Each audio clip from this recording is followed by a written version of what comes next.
आज हमारे बीच इस महत्वपूर्ण प्रेस वार्ता में दिल्ली के सांसद श्री परवेश वर्मा जी और मैं इस प्रेस वार्ता को संबोधित करेंगे। मैं सबसे पहले विशेष आग्रह करूंगा कि परवेश जी इस प्रेस वार्ता को शुरू करें अपने संबोधन से।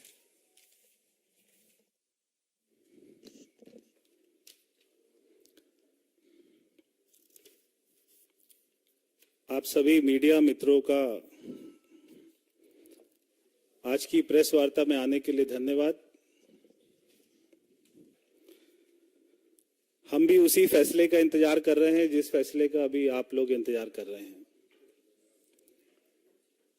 अभी कोर्ट में सुनवाई चल रही है, उसके बाद में कोर्ट ये तय करेगा कि कोर्ट संजय सिंह को जेल भेजता है या नहीं भेजता है। हम सभी जानते हैं कि दिल्ली में जब कोविड की लहर चल रही थी, उस समय दिल्ली में दिल्ली सरकार अरविंद केजरीवाल एक नई शराब पॉलिसी लेकर आते हैं। जब दिल्ली में लोग ऑक्सीजन मांग रहे थे, दवाई मांग रहे थे, तो एक नेशनल टेलीविजन पर राघव चड्ढा, इनके बड़े नेता, ने कहा कि अगर लोग मर रहे हैं तो मरते रहें, हम शराब की पॉलिसी को नहीं रोक सकते। तो ऐसी क्या जल्दी थी कि ये शराब की पॉलिसी लेकर आए कोविड के समय में, ये हमें आज उसकी सच्चाई का पता लगता है। मैं जांच एजेंसी को बधाई देता हूं इस बात की कि ये बहुत ही मास्टरमाइंड लोगों ने पॉलिसी बनाई थी। जो लोग अपने आप को IRS कहते हैं, जो लोग अपने आप को एक्स इनकम टैक्स कमिश्नर कहते हैं, वो लोग इसके मास्टरमाइंड थे। उन लोगों ने ये पॉलिसी बनाई और वो लोग ये सोचते थे कि वो कभी भी पकड़े नहीं जाएंगे। तो मैं जांच एजेंसियों को बधाई देता हूं कि उन्होंने इस पूरे मामले को क्रैक किया। वो इसकी सतह तक पहुंचे, कौन किससे मिला, कब मिला, कैसे मिला, कितने पैसे का लेन देन हुआ, एक्सचेंज हुआ, किसके घर में मीटिंग हुई। अभी जो कोर्ट की सुनवाई चल रही है उसमें भी ईडी ने जो बताया कि संजय सिंह दिनेश अरोड़ा और अमित अरोड़ा से मिलता रहता था और संजय सिंह के घर पर ही मुलाकात होती थी और उसके बाद में संजय सिंह ये सारे शराब माफियाओं को लेकर अरविंद केजरीवाल के घर जाते थे और ये भी बताया कि 3 करोड़ रुपया इन लोगों ने संजय सिंह को दिया। उनमें से 2 करोड़ रुपया अमित अरोड़ा ने दिया और 1 करोड़ रुपया इंडोस्प्रिट कंपनी, उससे संजय सिंह को मिला। मैं यहां पर यह भी बताना चाहता हूं कि इससे पहले इनके डिप्टी सीएम मनीष सिसोदिया भी शराब पॉलिसी के मामले में ही जेल में है। आज उनकी बेल पर भी सुनवाई हो रही थी और कोर्ट ने अब उसका अगले हफ्ते का फैसला रखा है। मगर इससे पहले भी 1000 बार दिल्ली सरकार बहुत ही बड़े बड़े वकीलों को दिल्ली की जनता के टैक्स के पैसे से 60 करोड़ रुपए की अभी तक वकील की फीस देकर, जिसमें अभिषेक मनु सिंघवी जैसे बड़े वकील जो एक पेशी के 1 करोड़ रुपए लेते हैं, ऐसे वकीलों को खड़ा कर 1000 बार उन्होंने बेल एप्लीकेशन लगाई और हर बार उनकी बेल एप्लीकेशन को रिजेक्ट किया। अगर इन लोगों ने कोई गलत काम नहीं किया तो कोर्ट इनको बेल क्यों नहीं देती है, ये मेरा सवाल है। ये जो आम आदमी पार्टी आज पूरा प्रोटेस्ट कर रही है, मैं आम आदमी पार्टी के जो सबसे बड़े नेता है अरविंद केजरीवाल, उनसे मैं पूछना चाहता हूं कि क्या आपको हमारे देश के जुडिशियल सिस्टम के ऊपर में विश्वास है या नहीं है? क्या हमारे देश के कानून पर आपको विश्वास है या नहीं है? अगर आपको विश्वास है तो फिर ये प्रोटेस्ट क्यों? अगर आपने कोई गलत काम नहीं किया जो आप बार बार कहते हैं, तो फिर आपको न्यायपालिका के ऊपर में विश्वास होना चाहिए कि जब आपका मैटर कोर्ट जाएगा, संजय सिंह का मैटर कोर्ट जाएगा, तो उसको वहां से बेल मिल जाएगी, रिलीफ मिल जाएगा। क्योंकि आपको विश्वास नहीं है। जब कोर्ट आपके फेवर में फैसला करे तो कोर्ट अच्छी है, जब आप इलेक्शन जीत जाए तो ईवीएम अच्छी है, मगर आपके खिलाफ में फैसला हो तो फिर आपको किसी के ऊपर में भी विश्वास नहीं होता है।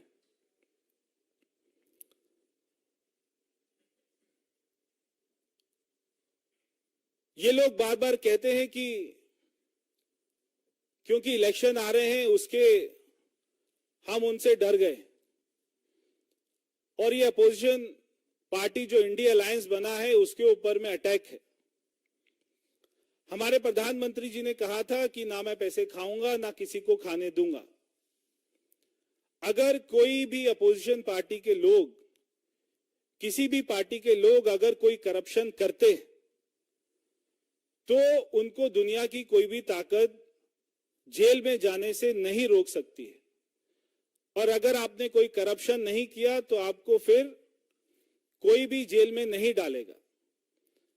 क्योंकि इलेक्शन आ रहे हैं और आप एक अपोजिशन पार्टी का हिस्सा हैं, तो आपका जो विक्टिम कार्ड है वो नहीं चलेगा। अगर आपके सतेंद्र जैन ने कोई करप्शन किया है, जो पिछले 1.5 साल से जेल में है और जिसको जमानत नहीं मिल रही है, तो उनको कोई नहीं बचा सकता है। अगर मनीष सिसोदिया जेल में है तो उनको कोई नहीं बचा सकता है।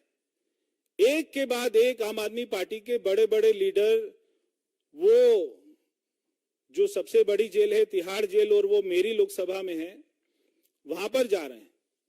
अब हमें लगता है कि धीरे धीरे आम आदमी पार्टी का कार्यालय भी तिहाड़ जेल में खुलेगा, क्योंकि ये जो संजय सिंह है ये कोई लास्ट नहीं है।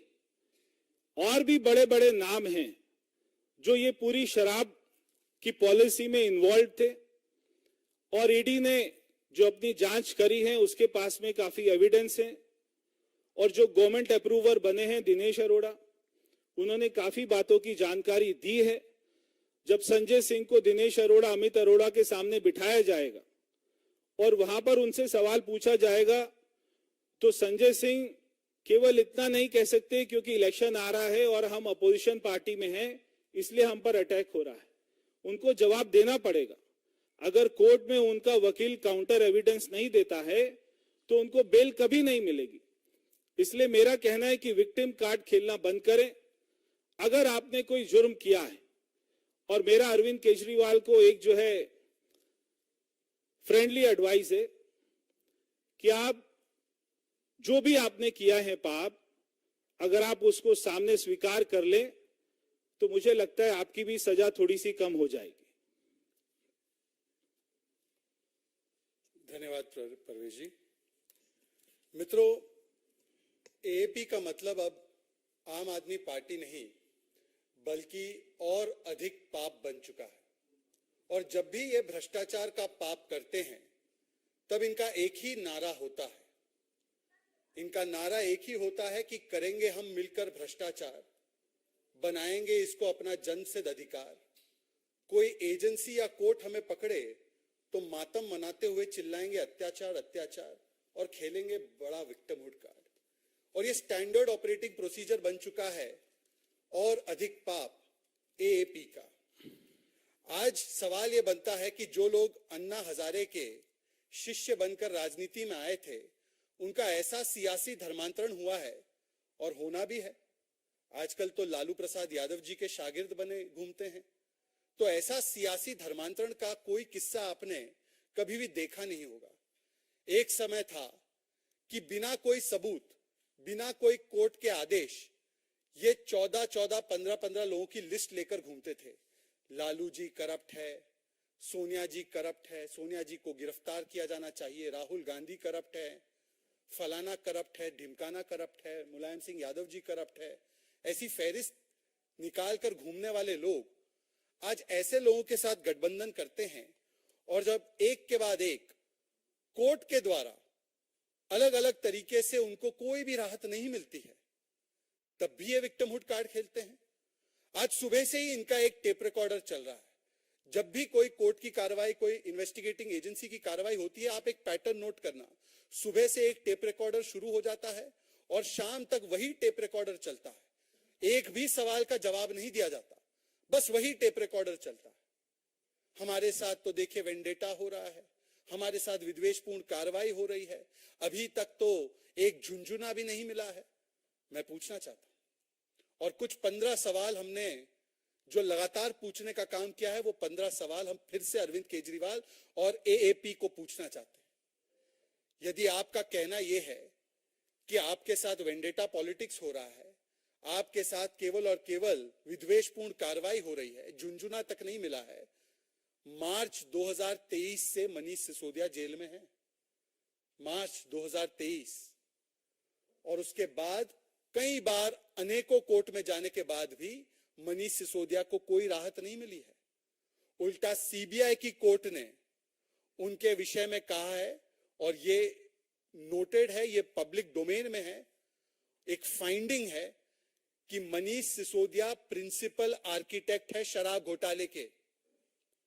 ये फाइंडिंग है और मैं पढ़कर सुनाना चाहता हूं। ये 2023 के कोर्ट का ऑर्डर है। ये कहते हैं कुछ मिला नहीं। The payment of advance kickbacks of around 90 to 100 crore rupees was meant for him मतलब Manish Sisodia, and other colleagues in the GNCTD, and 20 to 30 crores of the above have been routed through the co-accused Vijay Nair, Abhishek Bonpalli and approver Dinesh Arora, and in turn certain provisions of the excise policy were permitted to be tweaked। मतलब कि पैसे का लेन then हुआ है, ये court ने finding दी है, और उसके बाद जिस प्रकार से आपने उस पॉलिसी में बदलाव किया, ये कोर्ट ने एस्टैब्लिश फाइंडिंग दी है। इसीलिए महीनों हो गए हैं, ना विजय नायर को राहत मिली है जो मनीष सिसोदिया से पहले जेल गए हैं, और ना मनीष सिसोदिया को राहत मिली। अभी संजय सिंह के मामले पर फैसला सुरक्षित है, उसमें भी बताया जा रहा था संजय सिंह के घर से कुछ नहीं मिला, झुंझुना भी नहीं मिला। अभी ईडी ने अपना पक्ष कोर्ट के सामने रखा है। निश्चित रूप से उनकी रिमांड नोट भी कोर्ट में रखी गई होगी, उसमें सारी जानकारियां भी होगी। और अभी जब परवेश जी ने आपको बताया है कि जो अभी तक की जानकारी सामने आई है कि 3 करोड़ रुपए का लेन देन हुआ है, उसमें से 1 करोड़ रुपए किसने दिए? 1 करोड़ रुपए इंडो स्पिरिट्स ने दिया। और ये इंडो स्पिरिट्स वही कंपनी है जिसको इस नई पॉलिसी में उसकी जो ब्लैक लिस्टेड कंपनी थी उसको ठेका नहीं मिलना था। उसके खिलाफ एक शोकॉज नोटिस भी जारी होता है 2021 में, परंतु जैसे ही ये पैसा आता है वैसे ही एक कार्रवाई बंद हो जाती है। यहां पर तो सीधा सीधा क्विड प्रो को दिख रहा है। ये क्विड प्रो को एस्टैब्लिश हो चुका है, परंतु आज भी वही टेप रिकॉर्डर लगाकर वही विक्टिमहुड कार्ड खेला जा रहा है। मैं पूछना चाहता हूं, क्या आपको याद नहीं है कि इसी प्रकार का विक्टिमहुड कार्ड जितेंद्र तोमर के लिए खेला गया था? यही अरविंद केजरीवाल बड़े इनोसेंटली आकर खड़े हो गए थे और कहने लगे ये जितेंद्र तोमर की तो मैंने डिग्री चेक कर ली है जी, ये सारा मीडिया का जो एक पूरा तंत्र है उनके पीछे लगा हुआ है जी, अगर ये भ्रष्ट है तो ये इन्होंने गलती की है तो इनसे मैं इसकी जिम्मेदारी लूंगा। इसके बाद क्या हुआ जितेंद्र तोमर का? यही गारंटी कार्ड उन्होंने दिया था ताहिर हुसैन के लिए, और संजय सिंह ने आकर प्रेस कॉन्फ्रेंस की थी, ताहिर हुसैन इनोसेंट है जी, बेचारा मुसलमान है इसलिए उसको प्रताड़ित किया जा रहा है। ये भाजपा के लोग इसी प्रकार से करते हैं। ताहिर हुसैन को कोर्ट ने आज तक राहत ही नहीं दी है, बल्कि यह भी कहा है कि अंकित शर्मा के मामले में और दिल्ली दंगों में वो की मास्टरमाइंड है। ये फाइंडिंग है कोर्ट की। यही विक्टिमहुड कार्ड मनीष सिसोदिया के लिए प्ले किया गया। आज मनीष सिसोदिया को 7 महीने से अधिक हो चुका है, कोई राहत नहीं मिली। और इसीलिए आज इस मंच से एक बार फिर से भारतीय जनता पार्टी की ओर से कुछ स्पष्ट और कुछ स्पेसिफिक सवाल जिसके जवाब आना अति महत्वपूर्ण है। कोर्ट से जो भी आता रहेगा, अब थोड़ी देर में संजय सिंह के मामले पर भी आ जाएगा फैसला, फैसला सुरक्षित है, परंतु इररिस्पेक्टिव ऑफ दैट, इस शराब घोटाले को लेकर जो कुछ सवाल आज तक जिसके जवाब आए नहीं है, और इस सवाल को कई लोगों ने उठाया, परवेज जी ने भी उठाया, क्या धवन कमेटी रिपोर्ट के विरोध में जाकर आपने 2.5% से 12% कमीशन बढ़ाई ताकि ये शराब घोटालेबाजों को मुनाफा हो? क्या इसका कोई बेसिस था? हाँ या ना? क्या आपने धवन कमेटी की रिपोर्ट खिलाफ जाकर होलसेल जो है वो प्राइवेट सेक्टर को दिया, जिससे कि कार्टेलाइजेशन हुआ, मोनोपोलीज बनी? हाँ या ना? क्या आपने, जैसे मैंने बताया, ब्लैक लिस्टेड कंपनीज और मैन्युफैक्चरिंग कंपनीज को इसमें पार्टिसिपेट करने दिया जबकि सख्त मनाही थी? हाँ या ना?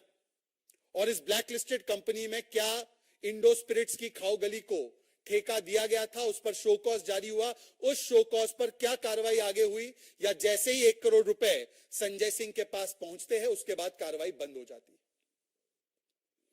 क्या आप इसका जवाब दे पाएंगे कि अगर ये सारी चीजें वेंडेटा पॉलिटिक्स के माध्यम से हो रही है, तो आपकी नई नई साथी बनी कांग्रेस पार्टी, कांग्रेस पार्टी ने तो आज भी, मैं दिल्ली कांग्रेस प्रदेश अध्यक्ष का बयान सुन रहा था, उन्होंने तो कहा कि ये शराब घोटाला हुआ तो है, कॉस्मेटिकली वो चाहे जो भी कह दे, चाहे अजय माकन हो, चाहे दिल्ली प्रदेश के उनके अभी अध्यक्ष लवली जी हो, चाहे कांग्रेस के अन्य नेता हो, अलका लांबा जैसे, ये तमाम नेताओं ने कैटेगोरिकली कहा है, मनीष सिसोदिया, अरविंद केजरीवाल, संजय सिंह और ये पूरा जो इकोसिस्टम है शराब घोटालेबाजों का, उन पर कार्रवाई होनी चाहिए, शराब घोटाला हुआ है। और क्या कांग्रेस ने आज इसका स्टैंड बदल दिया है? कल शाम से एक भी डिबेट पर कांग्रेस पार्टी नहीं आ पा रही है, बुलाए जाने के बाद भी। अब ये पता नहीं क्यों, उनसे पूछा जाना चाहिए। क्या कोर्ट्स भी वेंडेटा कर रहे हैं क्या? मार्च से लेकर अब तक, सितंबर अक्टूबर से विजय नायर जेल में है 2022 से, तो क्या कोर्ट्स भी वेंडेटा पॉलिटिक्स कर रही है? इसका भी जवाब आज तक नहीं मिला। एक आरटीआई आई है, दिल्ली सरकार की ही आरटीआई, और उस आरटीआई में साफ साफ कहा गया है कि इस पूरे स्कैम में लगभग 2000 करोड़ रुपए का नुकसान दिल्ली सरकार के राजस्व को हुआ। यह पहला ऐसा स्कीम था, स्कैम था, जिसमें कि ये बता रहे थे वर्ल्ड्स बेस्ट पॉलिसी है। इसमें दारू की सेल तो बढ़ गई, लिकर की सेल तो बढ़ गई, परंतु रेवेन्यू घट गई। और रेवेन्यू घटने का कारण ही यही था कि आपने अपने अपने शराब घोटालेबाजों को बड़ा मुनाफा कमाने दिया और सरकारी तिजोरी में सेंधमारी कर दी। अगर घोटाला हुआ ही नहीं अरविंद केजरीवाल जी, तो पुरानी पॉलिसी पर आज क्यों चले गए नई पॉलिसी को आपने चेंज करके? और अभी पुरानी पॉलिसी को हाल ही में एक्सटेंड भी किया गया।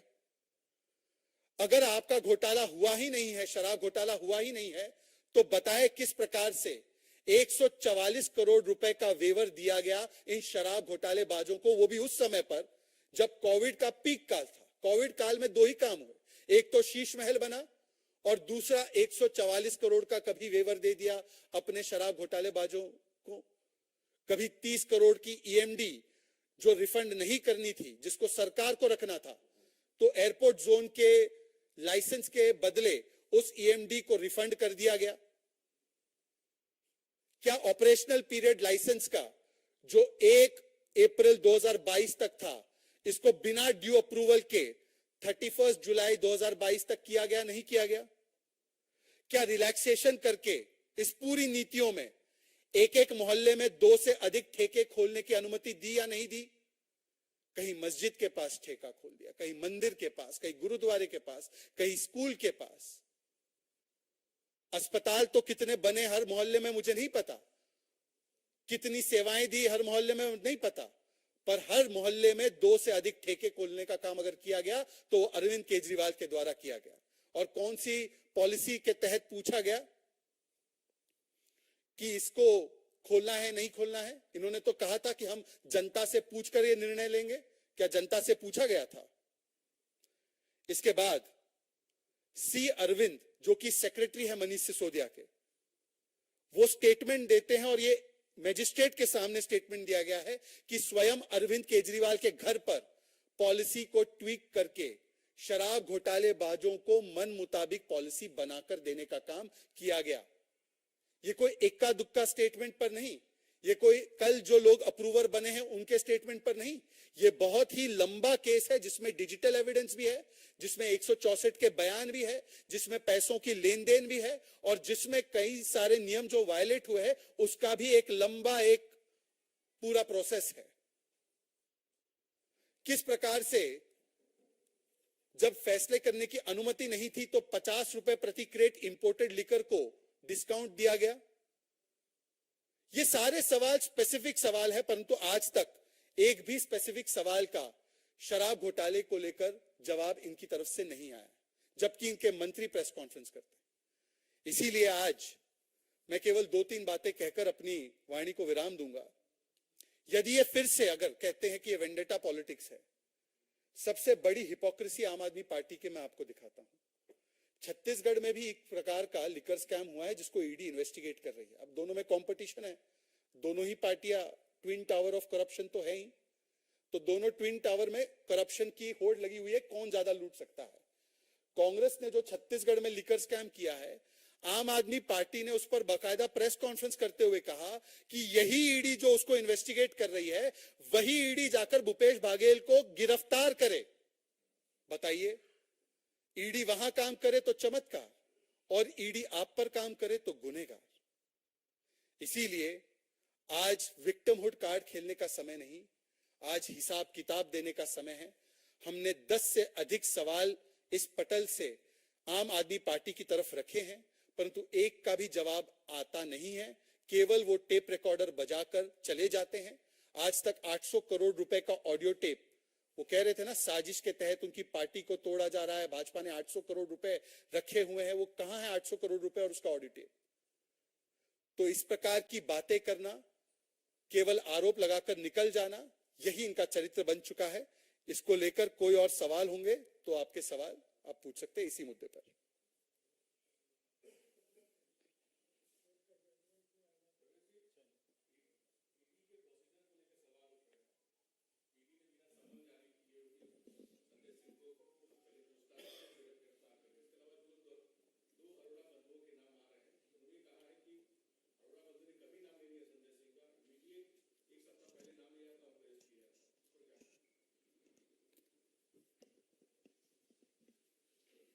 दिनेश अरोड़ा जो गवर्नमेंट अप्रूवर बन गए हैं, उन्होंने साफ साफ कहा है कि वो संजय सिंह के घर पर और अमित अरोड़ा के साथ में जाकर पैसे देकर आए थे और उसके बाद में ये संजय सिंह जी ही थे जिन्होंने उनको ले जाकर अरविंद केजरीवाल के घर पर जाकर मीटिंग कराई और उनको बताया कि पैसे कहां पर डिलीवर करने हैं।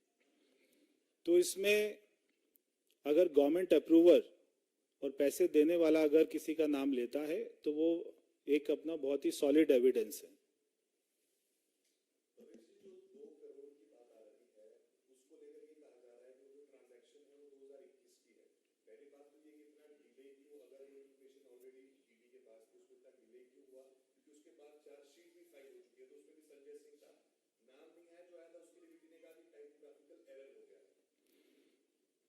देखिए, 2 करोड़ आया, वो कहां पर गया, और जो लोग ये आरोप लगा रहे हैं उनकी कॉल की लोकेशन क्या है, वो कौन सी डेट पर मिले, वहां पर सीसीटीवी कैमरे की रिकॉर्डिंग क्या है, ये एक अपना बहुत ही लंबा प्रोसीजर है।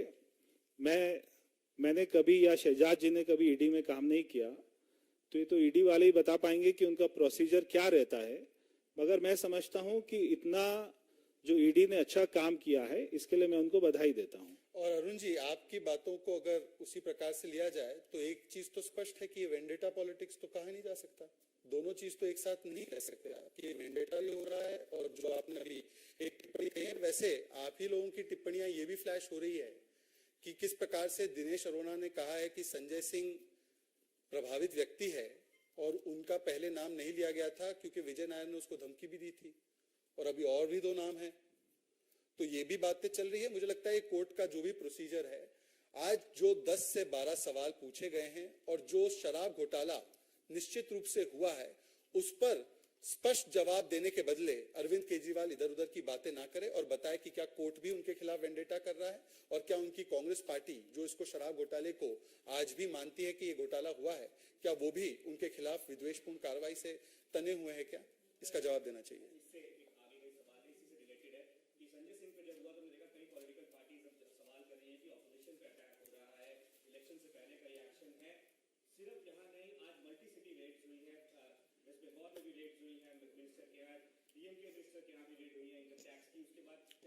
मोहित,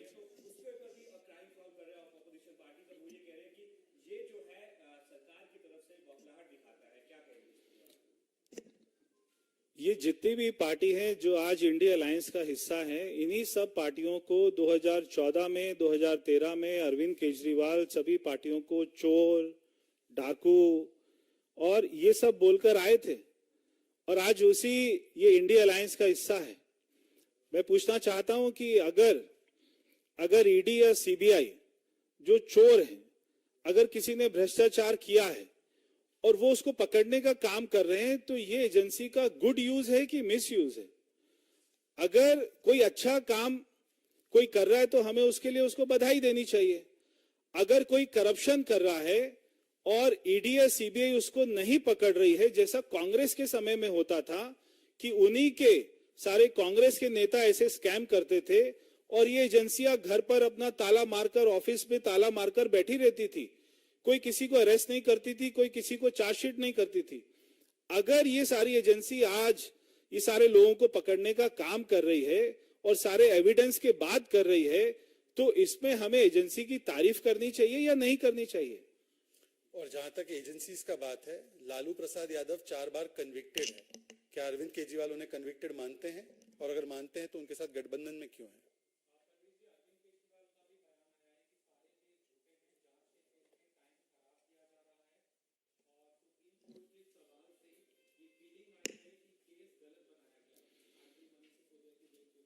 अगर अरविंद केजरीवाल को लगता है कि सारे केस जो हैं वो झूठे हैं, तो उनको अभिषेक मनु सिंघवी जैसे बड़े बड़े लॉयर्स को 1-1 करोड़ रुपया की फीस देकर 60 करोड़ रुपया खर्च कर क्यों अपना वकील बनाना पड़ रहा है?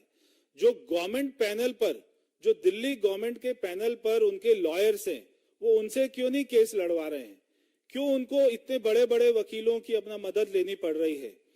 अगर ये केस झूठे हैं तो क्यों इनके नेताओं को अभी तक बेल नहीं मिल रही है? क्यों मनीष सिसोदिया को बेल नहीं मिल रही है? क्यों सत्येंद्र जैन पिछले 1.5 साल से जेल के अंदर है? अगर ये सारे केस अगर झूठे हैं तो मैं समझता हूं कि अरविंद केजरीवाल को इस बात का जवाब देना चाहिए कि सबसे पहले वो ये बताएं कि उनको न्यायपालिका के ऊपर भी विश्वास है या नहीं है। वो सबसे पहले इस बात को क्लियर करें। अगर वो कहते हैं कि विश्वास है तो उनको वेट करना चाहिए, पेशेंस रखना चाहिए कि कोर्ट क्या फैसला देती है। और अगर वो कहते हैं कि विश्वास नहीं है तो फिर कोर्ट इस बात का संज्ञान ले। और किसी को अभी तक कोई क्लीन चिट मिली नहीं है, उनसे पूछिए एक बार कि यदि कोर्ट फाइंडिंग देता है कि प्रिंसिपल आर्किटेक्ट